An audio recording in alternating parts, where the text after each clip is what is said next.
Nous allons passer les 45 prochaines minutes à parler d'un sujet qui peut sembler être une évidence, la convergence de la sûreté d'un côté et de la sécurité numérique de l'autre. Alors c'est une évidence sur le papier, mais en préparant ce sujet, on s'est bien rendu compte que ce n'est pas du tout une évidence dans les organisations. Et c'est pourquoi on a décidé d'aborder le sujet avec nos quelques experts. À commencer par donc Diane Mulnex, avocate pour le cabinet Pinsent Masons, un cabinet britannique international. Ensuite Thierry Auger, Deputy CIO et CSO du groupe Lagardère, depuis un petit moment d'ailleurs. À ses côtés, Genaël Rouillec, donc directeur de la cybersécurité chez Huawei et qui, dans une vie précédente, a beaucoup côtoyé et travaillé en sûreté aussi. Donc, il a cette double casquette qui nous intéresse.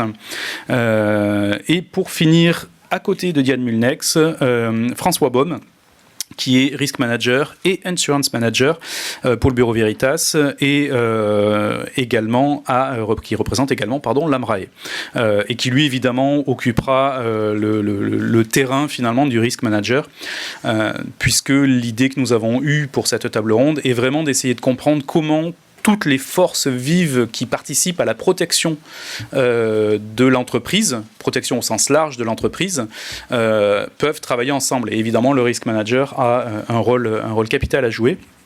Mais on le verra, comme l'ont finalement le juridique, la communication, évidemment la sûreté et la cybersécurité. On aborde ce sujet très souvent via une opposition forte entre la cybersécurité et la sûreté, mais il y a d'autres acteurs de l'entreprise qui ont un rôle fort à jouer. Alors, justement, puisqu'on en parle, on va d'abord poser le constat. Dans beaucoup d'entreprises, la protection est organisée en silos. En première ligne, la sûreté, qui est un silo, et la SSI, qui est un second silo. Donc la sûreté répond dans l'organisation traditionnellement plutôt aux moyens généraux, tandis que la SSI, encore une fois, je généralise, mais répond quand même souvent à la DSI. Alors, mesdames et messieurs, comment expliquer finalement que tous les deux soient dans des silos séparés alors qu'ils ont un objectif similaire qui est quand même la protection de l'entreprise? Est-ce que c'est un choix conscient ou est-ce que c'est un héritage un petit peu historique et pas entièrement choisi? Qui se lance? Bon, je peux parler du groupe Lagardère puisqu'on a en fait les deux réponses. Il y a des organisations historiques en fait qui sont ancrées et qui sont liées en fait à des métiers qui sont somme toute assez stables et des activités en fait médias très dynamiques pour lesquelles c'est plus du tout le cas et pour lesquelles d'ailleurs parfois il y a plus de direction de la sûreté, quoi. C'est complètement porté en fait par la direction générale et la structure IT, quoi. D'accord. Mais sur la question du choix, justement, est-ce que les entreprises qui gardent ces deux fonctions dans des silos le font de manière très consciente ou est-ce que c'est un reliquat historique ? Non, c'est un reliquat historique. Et toujours, en fait, sur mon expérience, on s'aperçoit que bien souvent, ce qu'il faut, c'est qu'un incident se produise pour qu'on se rende compte à un moment donné qu'il y a quelque chose qui ne va pas, qu'il y a des choses qui n'ont pas été vues depuis des années et que de ce fait, il faut pallier à ça.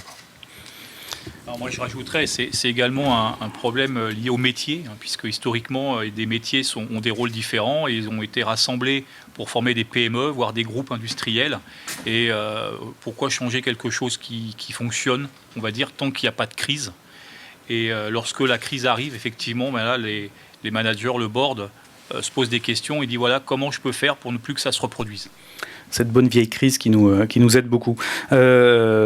Diane, le rôle peut-être du DPO et de la réglementation vient un petit peu casser ces silos, mais est-ce que c'est encore quelque chose qu'on observe aujourd'hui, cette fonctionnement en silo entre la sûreté et la SSI, dans les entreprises que vous accompagnez notamment? Je pense qu'effectivement, c'est un héritage du passé.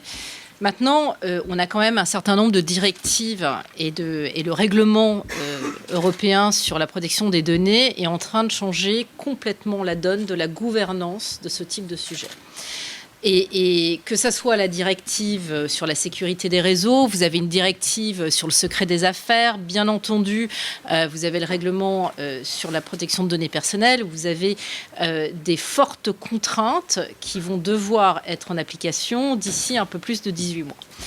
Donc, en fait, on se rend compte que toutes ces directions, y compris dans la sûreté, sont obligées, que ce soit la sûreté en tant que telle, les services informatiques, le juridique, le marketing et la finance, sont obligés de se mettre autour d'une table pour, en fait, comprendre comment ils vont mettre en place la gouvernance de la data.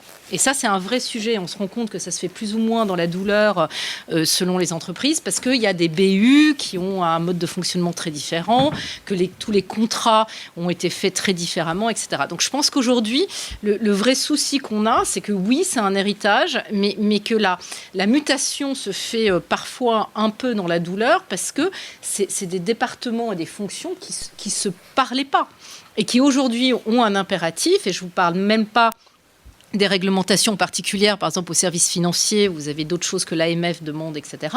Et la sûreté, que ce soit par le biométrique, la vidéosurveillance et autres, collecte énormément de data. Donc voilà, moi je pense qu'on est en phase de transition et effectivement on en parlera, mais c'est un peu compliqué. Donc la donnée personnelle favorise voilà. cette... mais on parlera justement de la convergence. Pour l'instant, on est vraiment sur le constat. On enfonce peut-être des portes ouvertes, mais il est bon de poser les choses. François Boom, même avis finalement du point de vue du risk manager. Vous voyez ces deux silos, vous parlez de manière équivalente à l'un et à l'autre, mais pas ensemble. Alors, le risk manager, effectivement, lui, sans les autres, il n'existe pas. Donc, il est obligé d'essayer de passer au travers de tous ces silos organisationnels. Et il est bien placé pour tenter de fédérer tout le monde autour d'une problématique, que ce soit le juridique, le marketing and sales, la sécurité, etc., quelles que soient les lignes de reporting. Alors, ça ne veut pas dire qu'il y arrive tout le temps, parce que lui-même, parfois, il a un héritage du passé assez lourd qu'il peut avoir à gérer dans certaines entreprises.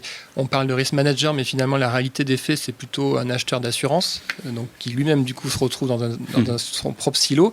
Mais dans d'autres entreprises, la fonction est perçue de manière beaucoup plus extensive, avec un apport sur l'amont, sur donc l'analyse de risque avant la réalisation des affaires, la réalisation des offres, les projets d'acquisition, de réorganisation, etc. Et une intervention aussi en aval sur le mode de financement de tout ça, la prise éventuelle de garantie d'assurance et les sous-produits qui vont avec, c'est-à-dire la gestion des contentieux et des sinistres. Donc il peut apporter aussi une valeur ajoutée en décloisonnant ces sujets-là, parce que de toute façon, s'il a ce spectre assez complet, lui, il va devoir, le risk manager, remonter au comité d'audit et des risques. Il peut être l'articulation un petit peu entre des opérationnels et intégrer ces activités-là et les risques inhérents à ces activités-là dans les exercices de cartographie des risques globaux. Parce que si on morcelle aussi la cartographie des risques, au final, on n'a pas une réelle valeur ajoutée. Donc il faut avoir une vision globale. Et les risques liés au système d'information au sens extrêmement large doivent être intégrés dans ces cartographies. D'accord. Alors on reviendra sur l'organisation possible, parce qu'au final, l'une des grandes questions en filigrane de toutes ces réflexions-là, nous sommes humains, l'entreprise reste un assemblage d'humains, un empilage d'humains, dirais-je. L'une des grandes questions, c'est qui va être le chef, finalement. Hein. Donc on y reviendra peut-être tout à l'heure. Mais il y a des enjeux politiques, évidemment, très forts. Alors, on est toujours dans notre fonctionnement en mode silo. Lorsque les deux fonctions sont ainsi séparées, quels sont les principaux points de tension que l'on peut observer entre la sûreté et la SSI ? Alors, peut-être Thierry ou Guénaël qui vivait ça de l'intérieur, qu'est-ce que vous observez comme point de tension ?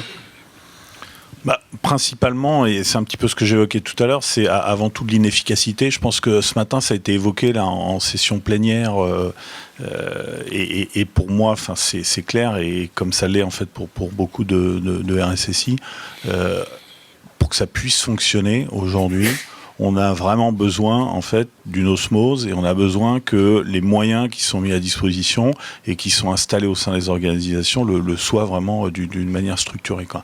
Je citerai qu'un exemple en fait lié au groupe. La salle Le Bataclan, c'est chez nous, et quand les flics étaient sur le toit, en fait, ils nous ont appelés en nous demandant en fait des tas d'éléments qui étaient justement du ressort d'une organisation historique qui n'était pas du tout préparée à ça.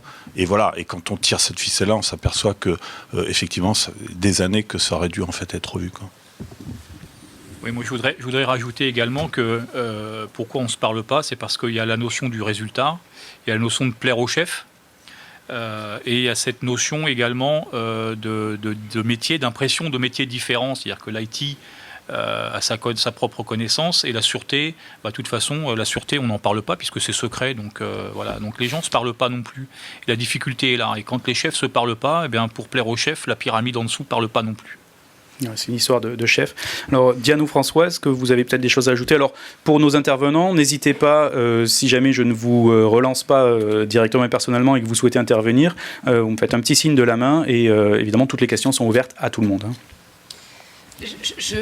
Oui, alors, en dehors des histoires de chefs, je pense que, par exemple, j'ai un exemple en ce moment où on est en train de travailler sur les sujets de conformité, notamment sur les données personnelles. Et pour ce grand groupe, on a pris le modèle de la conformité qu'ils avaient fait sur leur site, sur des magasins dans le monde entier, sur tout ce qui était conformité site incendie. Et donc la méthodo a été un peu la même, c'est-à-dire qu'on s'est dit finalement on a des sites un peu partout dans le monde, la conformité incendie elle est quand même très locale. Quel est le minimum dénominateur commun que je vais mettre en place et que je vais faire en sorte de respecter dans tous mes magasins pour que les gens localement prennent le sujet en main et travaillent sur ce minimum requis. Et donc, c'est assez amusant parce qu'on a pris vraiment un référentiel sûreté pour parler de sujets qui sont effectivement data, IT, etc. Et donc, je pense que les deux groupes ont parfois intérêt à collaborer. Et cet exemple-là montre que la sûreté a su, sur des choses assez manichéennes, faire travailler le SI ensemble avec le compliance. Et que finalement, c'est des mondes qui sont certes séparés, je ne reviens pas sur l'organisation, etc. En plus, il y a des visions de la sûreté très, très différentes selon les groupes. Mais quand on parle, et quand on a 5000 magasins dans le monde, la notion de sûreté, c'est tout d'abord le point de vente. D'accord, donc c'est le côté le plus visible. Alors, lorsqu'on commence à structurer les choses, on se rend compte finalement que la sûreté obtient peut-être plus facilement un statut de direction, donc, et ou une présence au CODIR étendue, alors que le juridique y est déjà. Le risque, François, vous allez pouvoir le confirmer, y est effectivement déjà. Mais seule la SSI semble avoir atteint un plafond de verre en restant sous la DSI et n'ayant pas accès justement à ces fonctions-là. Est-ce que vous êtes d'accord avec cette observation? Alors peut-être François d'abord, vous qui voyez les choses de manière justement plus équitable entre les deux. Alors je ne sais pas si c'est plus équitable, mais si on fait un parallèle avec la fonction risque, aujourd'hui, traditionnellement, elle peut être soit isolée, toute seule, au sens assez large et rattachée directement à la direction générale, soit elle peut être fusionnée avec le juridique et souvent la compliance aussi, c'est le cas par exemple chez Bureau Veritas, ou alors on trouve encore d'autres modes d'organisation où la fonction risque est d'intégrer la fonction financière. Et dans les trois cas, effectivement, elle a un rattachement assez élevé au niveau direction générale, au niveau du COMEX, et ce qui lui permet de porter un certain nombre de messages, et notamment les messages sur les risques qui vont être portés auprès des comités des risques et du COMEX pour des questions de visibilité, d'alignement avec la stratégie de l'entreprise, et aussi d'arbitrage, parce qu'on va porter des risques sur lesquels l'entreprise n'a pas forcément une performance à la hauteur de ses ambitions, et qui du coup vont devoir être traités, améliorés avec des plans d'investissement ou autre. Mais le souci étant qu'on se retrouve très souvent avec un directeur de la sûreté, avec un directeur juridique, mais un responsable du service de la sécurité des systèmes d'information. Donc, est-ce que là, on est plutôt dans quelque chose qui est appelé à demeurer, donc le fameux plafond de verre, où on ne pourra pas monter plus haut, ou est-ce que finalement ça peut évoluer et les directeurs en place peuvent partager finalement un slot avec la SSI, d'après vous? Je pense que c'est très lié à l'histoire aussi des organisations et à la façon dont elles vont se transformer. Je ne veux pas répondre à votre place. Donc la transformation numérique, on en parlera. Alors justement, puisqu'on parle du numérique, au fur et à mesure que l'entreprise tout entière, mais comme la société, on le voit bien, se numérise, la sûreté n'échappe pas à la règle. Et ces outils reposent désormais évidemment sur des réseaux numériques, des systèmes dédiés. On parle de vidéosurveillance, plutôt. On parle de contrôle d'accès, notamment, qui sont sur des réseaux informatiques.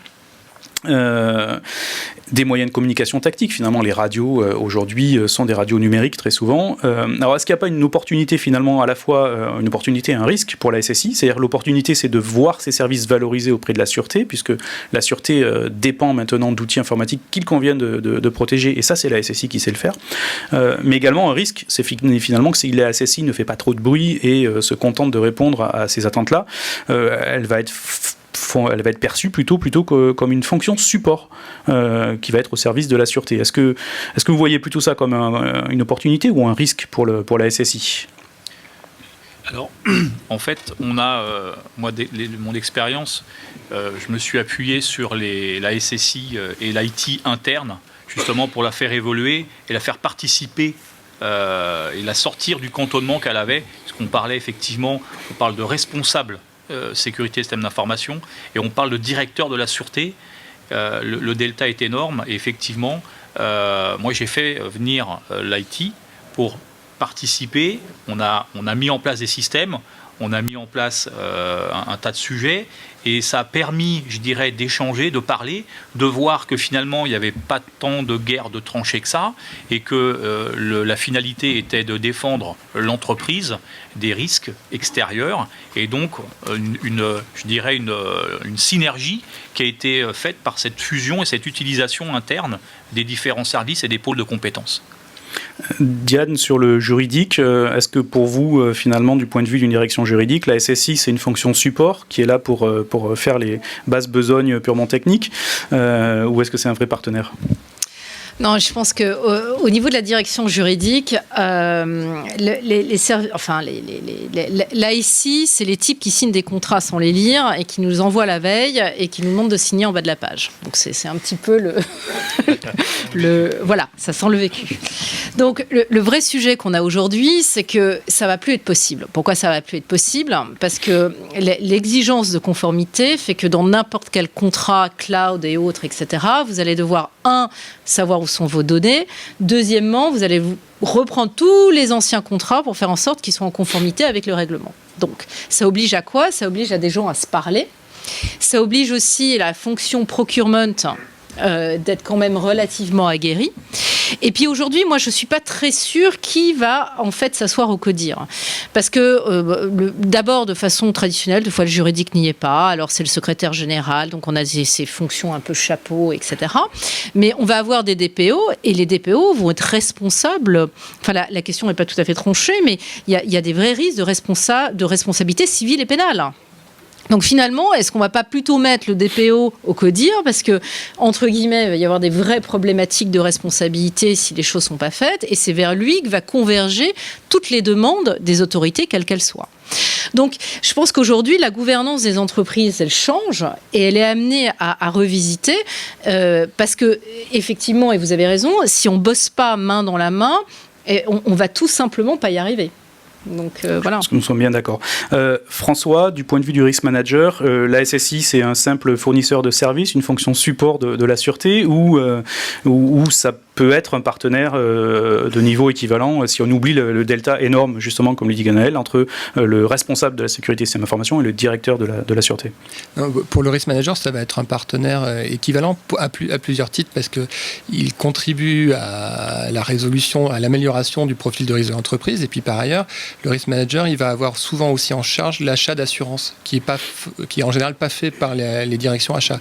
Et du coup, pour acheter une assurance adaptée, la plus adaptée possible au profil de risque, il faut comprendre les risques en question. Et le risk manager, il n'est pas spécialiste de cette matière-là. Des fois, il ne la comprend même pas du tout, on va dire. Donc, il va falloir qu'il trouve une contrepartie, quelqu'un qui va l'aider, qui va lui expliquer et sur qui il va pouvoir s'appuyer pour tout le volet, on va dire, technique. Parce qu'on parle de risk manager, mais c'est un terme qui est très trompeur. Le risk manager, ce n'est pas lui qui va se substituer aux autres pour gérer les risques. Il est là pour finalement fédérer tout ça et donner une sorte de garantie ou d'assurance, on va dire, raisonnable au management que les risques ont été identifiés, évalués et traités de la meilleure manière. Donc il ne se substitue pas aux autres. Du coup, sans les autres, il n'existe pas. Mais en tout cas, c'est un bon profil. Alors, on va venir tout à l'heure, rassurez-vous. Là, je pose le constat. Donc, on parle beaucoup des problèmes. On va venir à l'organisation qu'on peut mettre en place pour essayer de fédérer tout ça. Mais effectivement, ce qui se dessine, c'est que le risk manager est un monsieur loyal, finalement, peut-être un peu neutre, qui peut être un fédérateur intéressant. Dernier acteur de l'équation sécurité globale, la communication. Mais on a pourtant l'impression que, en dehors de la cellule de crise, la communication est quand même beaucoup plus rarement impliquée dans le quotidien de la direction sûreté ou de la direction, ou en tout cas de la fonction SSI. Est-ce que, à votre avis déjà, est-ce que c'est un constat que vous partagez ? Et si c'est le cas, est-ce que c'est un manque, à votre avis ? Qui veut se lancer ? Alors, encore une fois, d'expérience, on s'aperçoit que la communication, on la gère dans la phase de crise. Moi, dans mes autres expériences, j'ai décidé d'utiliser la communication à titre de prévention. C'est-à-dire que ce qu'il faut faire, ce qu'il ne faut pas faire, et surtout mettre en avant les bonnes pratiques et de permettre aux gens d'avoir la connaissance. Parce que, encore une fois, il y a la méconnaissance des process et des procédures, mais utilisons la com, ils savent bien faire leur boulot. Chez nous, c'est la même chose, et c'est venu en fait par la sensibilisation et par les problématiques en fait de vulnérabilité autour de tous les univers en fait qui sont gérés par la direction de la com. Et typiquement, on s'est rendu compte que c'est leur boulot, ils sont plutôt efficaces dans ce cadre-là, et surtout, ça va bien à une organisation SI, à un RSSI, de pas avoir justement à se mettre en frontal et à assurer en fait toute cette diffusion. Quand vous êtes dans un groupe international et qu'il y a des filiales dans plus de 100 pays, c'est une vraie problématique, quoi. Et donc aujourd'hui, ils sont vraiment partie prenante et ils sont autour de la table sur pas mal de sujets et en amont, et ils interviennent quand c'est pertinent. Donc nous sommes d'accord sur le constat que on a besoin de la communication, comme on a besoin de la SSI, comme on a besoin de la sûreté, comme on a besoin du risk manager. Donc maintenant la question est comment on fait travailler tout ça ensemble de manière un peu moins artisanale ou en reposant peut-être un peu moins sur des connivences ou des connaissances entre chacun, entre personnes qui ont décidé de travailler ensemble en dehors d'un cadre. Et puisqu'on parle de cadre, finalement une cellule de crise, est-ce que c'est pas le bon modèle de pérenniser une cellule de crise pour créer une structure de protection globale de l'entreprise, parce que la cellule de crise c'est quand même le cas d'école où toutes les fonctions qui participent à la fonction de la protection de l'entreprise travaillent ensemble. Donc est-ce que finalement on ne pourrait pas commencer par imaginer pérenniser les atouts en tout cas d'une cellule de crise pour créer une structure qui permette à tout le monde de travailler ensemble? Est-ce que ça vous paraît délirant? En fait, non, c'est pas délirant, mais pour nous, c'est vu comme un aboutissement. Pas mal de processus en fait aboutissent vers une cellule de crise, mais en amont de tout ça, ce qui a été déclencheur et ce qui a permis de fédérer en fait pas mal d'échanges entre les différents métiers qu'on a cités, c'est la cartographie en fait du risque. Pourquoi? Parce que on s'est aperçu en fait ces dernières années que direction de l'audit, direction du contrôle interne, direction des systèmes d'information, tout le monde avait son petit référentiel de risque, mais sans aucune cohérence. Et à un moment donné, on s'est dit mais il faudrait peut-être en fait arrêter, se poser, regarder en fait quel est le socle commun, essayer de diminuer tout ça parce que c'était de la charge énorme en fait pour l'ensemble des entités de recevoir en fait des demandes de contribution sur des référentiels disparates. Et je vous parle pas de l'incohérence en fait en termes de remontée de recommandations par les différents métiers. Donc tout a commencé là et on s'est rendu compte qu'on pouvait être non seulement plus efficace, mais en plus mieux écouté par les entités du fait que on mettait en place quelque chose de très cohérent, quoi. Alors, je voyais François Baume opiner du chef en parlant de référentiel. C'était une question que j'avais prévu de vous poser un peu plus tard. Maintenant, vous me connaissez. Généralement, je ne pose pas les dernières questions que j'ai prévues parce que nous manquons de temps. Donc, je vais vous la poser tout de suite. Est-ce qu'il existe des référentiels de risque un peu communs qui permettent de fédérer tout ça ? En fait, déjà pour rebondir sur votre point, je pense que travailler comme ça en essayant de faire converger tous ces référentiels vers un référentiel unique pour la société, ça permet aussi d'appréhender la problématique dans son ensemble. Parce que du coup, chacun, sinon, avec son propre référentiel et son propre silo, risque de passer à côté des enjeux globaux qui vont le dépasser. Parce qu'il y a un moment, il faut avoir la vision complète de l'entreprise. Et sans approche globale, on n'y arrive pas. Après, une fois qu'on a dit ça, aujourd'hui, il n'y a pas de référentiel de place vraiment efficace ou pertinent que vous allez pouvoir prendre sur étagère et déployer dans votre organisation. Donc c'est de l'assemblage, on doit assembler les choses. Oui, mais du coup, c'est d'autant plus intéressant parce qu'il y a on peut trouver un certain nombre de guidelines intéressants qui vont donner des pistes et des tendances, mais par contre, il va falloir après faire vous-même votre propre cuisine interne en allant justement voir les différentes fonctions, faire votre référentiel de risque, ce qu'on appelle un univers de risque, et définir la méthode la plus appropriée pour identifier et évaluer ces risques-là. C'est la même chose pour tout le monde, mais après, la façon de le faire va être un peu différente. Alors là, je pense que vous avez déprimé tout le monde, là, parce qu'il y a vraiment... c'est une tâche colossale. Diane, est-ce qu'on ne peut pas passer finalement par le juridique pour ça? Parce que le juridique est quand même habitué à évaluer le risque, alors purement juridique, de la sûreté, d'un projet en termes de SSI, et de faire ça en même temps, peut-être pour les deux. Est-ce que ce n'est pas un point d'entrée intéressant, le juridique?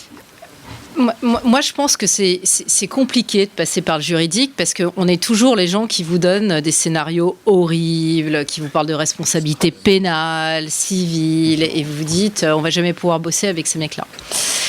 Moi, je pense qu'aujourd'hui, le modèle de la gestion de crise, enfin de la cellule, il ne peut pas être transposable parce que la cellule de crise, elle fonctionne parce qu'il y a une crise. Et puis parce qu'on ne dort pas, donc on ne peut pas pérenniser le fait de ne pas dormir. Parce qu'on est l'objet d'une rançon, que ça part sur les réseaux sociaux, etc. Donc on ne peut pas gérer une société en mode crise et ça ne fonctionne pas. Maintenant, je pense que la culture de la société est extrêmement importante et la disparité des business units est aussi importante.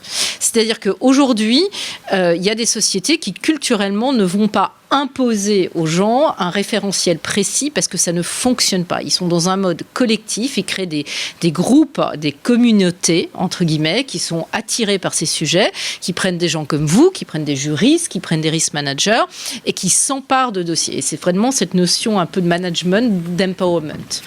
Mais aujourd'hui, d'autres modèles, on est dans la gestion de projet. Donc on a un outil en ligne, on a les différentes cellules qui travaillent, les différentes directions, il y a effectivement un calendrier avec des délivrables, etc. Et dans certains groupes, ça fonctionne mieux. Maintenant, le problème, c'est que tout dépend, c'est un délicat équilibre entre la coercition et le fait de rallier autour de ces sujets-là, parce que la compliance, ça ne fait pas rêver. Et le vrai sujet, c'est que le juridique doit être là pour accompagner et indiquer, mais il est le liant. Je dirais, et en plus c'est vrai que dans beaucoup d'entreprises les juristes ne sont pas forcément très aguerris sur tout ce qui est contrat IT, donc en plus il y a vraiment la notion de coopération, mais je pense qu'aujourd'hui on repense les façons de bosser en fait. Alors on a bien compris à ce stade que l'idéal c'est quand même de tous travailler ensemble, en tout cas j'espère qu'on se dirige vers cette conclusion-là, que c'est difficile évidemment, qu'il y a des process peut-être à mettre en place. Alors, lorsque on essaye vraiment cette fois-ci de passer à l'action, on va essayer de créer, par exemple, une entité commune qui va prendre les risques de l'entreprise, la protection, en tout cas, globale de l'entreprise. Et évidemment, cette entité, c'est une direction sécurité groupe. Lorsqu'on veut créer une telle direction, est-ce que l'on va commencer par fusionner, par exemple, la SSI et la sûreté, ou est-ce qu'on va créer une entité neuve qui n'a rien à voir avec ni l'une ni l'autre, et dans lequel on va faire travailler la SSI et la sûreté telle qu'elle. Est-ce que c'est clair ? Alors je vois Guénaël qui sourit, donc je pense que cette première question, la première réponse va être pour vous. Oui, alors effectivement, moi j'avais, quand on a eu... Parce qu'il y a des problèmes d'ego très forts à ce moment-là. On a eu à gérer effectivement, suite à une crise, la mise en place de la direction de la sûreté. Alors moi j'avais une facilité, c'était que le PDG de l'époque m'avait dit de toute façon vous serez d'accord avec vous-même, ayant déjà le poste de RSSI, CSO, vous prendrez le poste de la sûreté. Donc à partir de ce moment-là, étant historiquement depuis très longtemps dans le groupe, j'ai eu quand même pas mal de facilité à mettre tout le monde autour de la table et surtout à échanger. C'est-à-dire qu'en fait on s'aperçoit qu'on ne connaît pas le métier de l'autre. Donc comme on vient de le dire, on a des référentiels tous dans nos domaines, mais on ne sait pas ce que c'est et surtout on se garde bien de ne pas le communiquer. Et donc par rapport à ça, par rapport à la création de cette nouvelle entité, eh bien, on s'est tous mis autour de la table et puis on a chacun discuté et échangé sur les modèles, sur ce qu'on pouvait faire. Et moi j'ai donné un rôle à chacun, c'est-à-dire que chacun finalement a eu une implication et un rôle important, majeur, puisqu'on a pu diviser un petit peu tout ça en une quinzaine de personnes. D'accord, mais donc pour répondre à la question, c'était une nouvelle entité ou on a fusionné ? C'est une nouvelle entité, mais qui était basée sur des services internes déjà existants, et on a retravaillé, c'est une nouvelle entité qui n'existait pas au sein du groupe. Très bien. François Baum, pour le risk management, même question finalement, est-ce qu'on va fusionner le risk management avec d'autres entités existantes, ou est-ce qu'on crée une entité dont le risk management va être une sorte de plugin Là, historiquement, par rapport aux entreprises adhérentes à la MRAE, on a à peu près toutes les options. Par contre, avec des périmètres, après, des fois, assez variables entre des directions risk management qui, dans la pratique, ne font que de l'assurance, d'autres qui ne font que des risques, et d'autres encore qui font risque et assurance plus certaines autres choses. Donc il n'y a pas de modèle unique qui se dégage. Donc on voit que finalement tout est possible. D'accord. En tout cas, il n'y a pas de mauvais choix là-dessus. Non, et les choix sont très dictés par l'historique de la société en question, par sa typologie de métier, comme on l'a dit, et après, mais à mon avis, dans une moindre mesure, par les gens. D'accord. Ce qui est intéressant, c'est de noter qu'il n'y a pas de mauvais choix. Si on est dans l'optique de vous donner en tout cas des conseils pratiques, voilà, au moins éviter les mauvais choix. Là, c'est pas le cas, il n'y en a pas. Diane, évidemment, on va pas fusionner la direction du juridique ou de la communication, mais on va pas fusionner la direction du juridique avec une telle nouvelle entité. Donc, comment ça s'organise à partir de là? Comment s'organisent les liens avec ces nouvelles directions? Est-ce que c'est une délégation de personnel? Donc, on a un personnel du service juridique qui va être à plein temps dans la direction sécurité groupe, ou est-ce que ce sont plutôt des échanges horizontaux, plus opportunistes, selon les projets et les besoins? Je pense que la difficulté du département juridique, c'est que ce dernier doit avoir un rôle à la fois d'accompagnement, mais également de censeur. Et c'est pas très pratique quand même. Hein. Donc, il faut travailler avec les différents groupes pour faire aboutir quelque chose qui finalement est quoi? C'est de la conformité, de la gestion de risque qui, quelque part, est directement du ressort du conseil d'administration. Donc on a quand même cette notion-là qui est présente. Donc fusionner le juridique... ça, on a vu que c'était pas possible, pour le coup. Ça m'a l'air compliqué. Maintenant, par exemple, et pour revenir à ce qu'on disait sur le risk management, c'est moi, je vois chez mes clients des organisations où, par exemple, le DPO et tout ce qui est data est dans le département risque.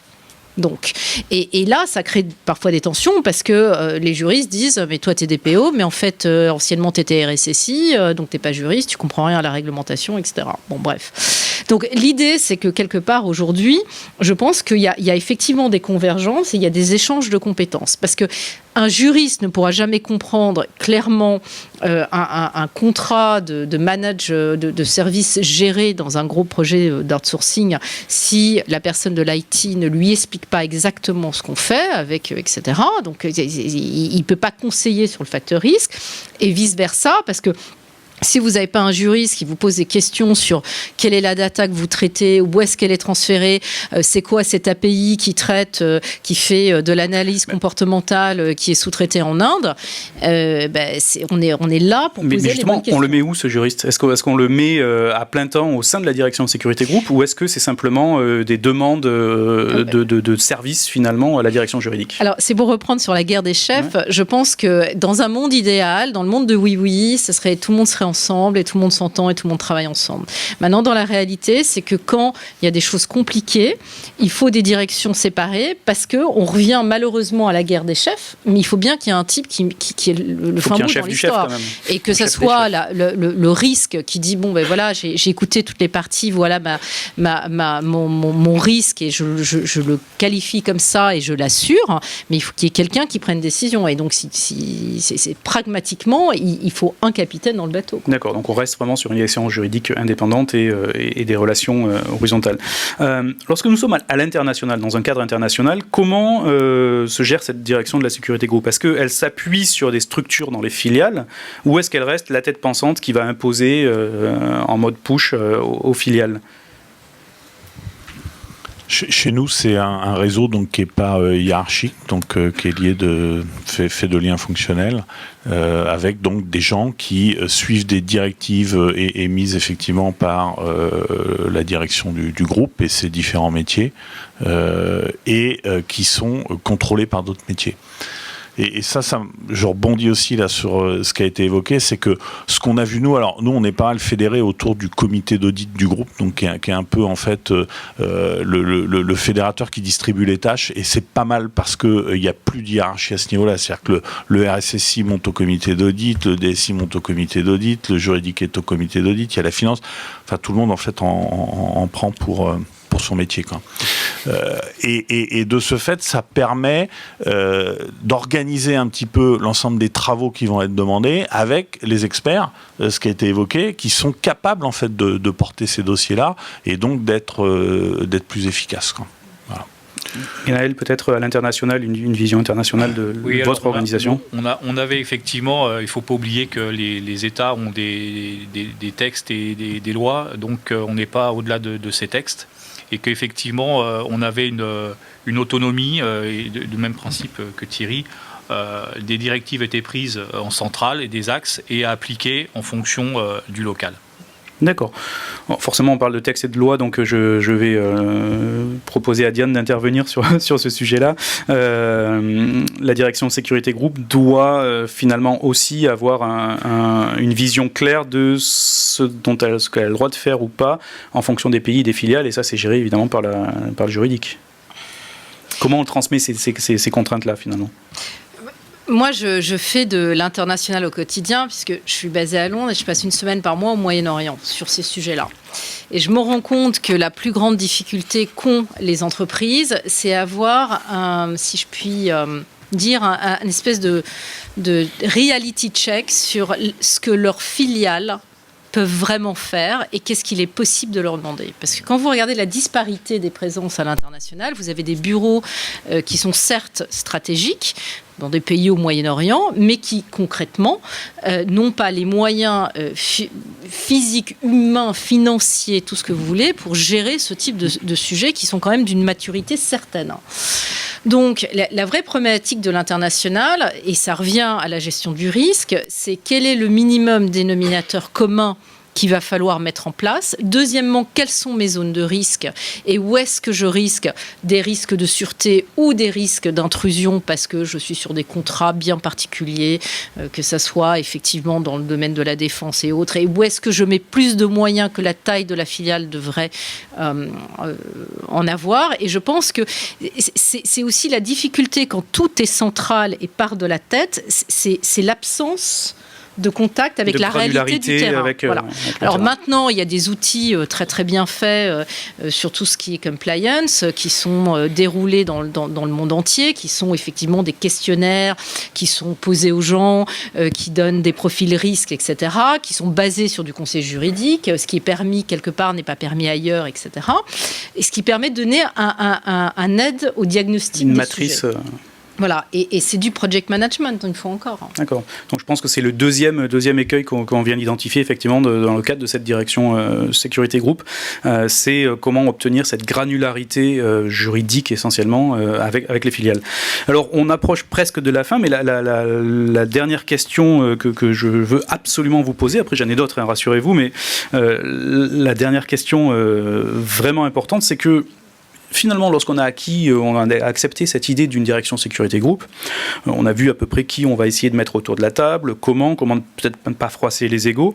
On se retrouve avec une entité qui est capable donc de gérer de manière assez unique des problématiques de sûreté, des problématiques de SSI, d'analyse de risque, de communication, de réponse à des questions juridiques. C'est génial. Alors bon, elle le fait pas directement, mais elle a un contact privilégié avec la direction du juridique.